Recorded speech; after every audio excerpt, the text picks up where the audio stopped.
Feinripp Adventskalender. So, oh, aufgepasst. Warum streichst denn du auf der Bibel rum? Das knuscht da drauf. Sag mal. Oh. Achtung, jetzt hat er was Gutes gefunden. Achtung.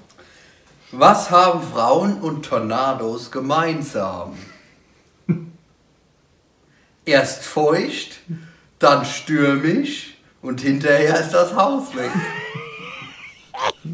Oh, das ist schon ganz arm, das zu erzählen. Ich prophezei, Philipp, nicht mehr wie 20 Klicks. Das will sich Also ich habe von meiner Verwandtschaft immer nur Positives, immer mal Witze gehört. Von wem? Von deiner Mutter? Ah ja, von der Mutter. Komm, den Witz erzählst du deiner Mutter. Ja. Ach du Scheiße. Ist doch in diesem Prinzip oder die Küche? Nee. www.palzrock.de